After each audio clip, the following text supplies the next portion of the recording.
اپنا اظہار خودی کی عادت ہے، ہر ذرے میں خودی کی قوت خوابیدہ ہے، جب وہ بیدار ہوتی ہے تو اظہار چاہتی ہے۔ خودی قوت خاموش ہے مگر عمل کے لیے بیتاب ہے، وہ عمل ہی کی خاطر اسباب عمل کی پابندی اختیار کرتی ہے۔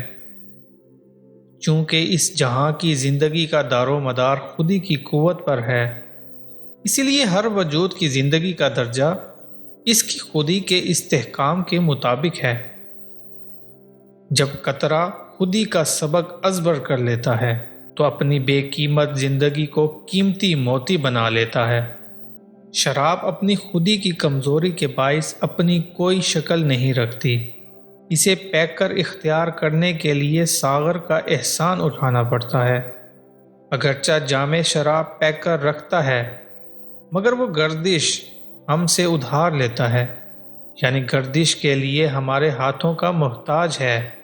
جب پہاڑ اپنی خودی کو چھوڑ دیتا ہے تو صحرا بن جاتا ہے، پھر دریا کے سیلاب کی شکایت کرتا ہے۔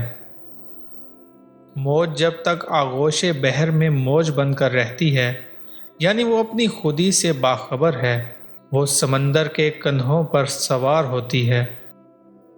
نور نے اپنی خودی سے کام لے کر ہلکے کی شکل اختیار کی تو وہ آنکھ بن گیا، پھر آنکھ نے جلووں کی تلاش میں جھپکنا سیکھا۔ جب سبزے نے اپنے اندر اگنے کی قوت پیدا کی تو اس کی ہمت نے باغ کا سینہ چاک کر دیا۔ شمع نے اپنے آپ کو اپنے آپ سے منسلک کر لیا اور اس طرح ذروں سے اپنی تعمیر کی۔ پھر جب شمع موم بتی نے اپنے آپ کو پگھلانا شروع کیا تو اپنی خودی سے دور ہو گئی اور بالآخر آنسوؤں کی طرح اپنی آنکھ سے ٹپک پڑی۔ اگر نگینہ اپنی فطرت میں پختہ تر ہوتا تو وہ ان زخموں سے بچا رہتا جو اسے گھڑنے کے وقت لگائے جاتے ہیں۔ اب اس نگینے پر غیر کا نام لکھا جاتا ہے اور اس کا کندھا دوسروں کے نام کے بوجھ سے زخمی ہوتا ہے۔ چونکہ زمین اپنی فطرت میں محکم ہے، اس نے اپنی خودی برقرار رکھی ہے، اس لیے چاند ہمیشہ اس کا طواف کا پابند ہے۔ چونکہ سورج کا وجود زمین سے زیادہ محکم ہے، اسی لیے زمین سورج کی آنکھ سے محصور ہے اور اس کے گرد چکر لگاتی ہے۔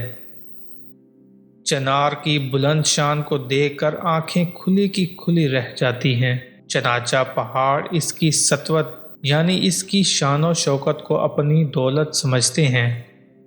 چنار کے لباس کا تانا بانا آگ سے ہے، کیونکہ اس کی اصل ایک بلند ہمت دانے سے ہے۔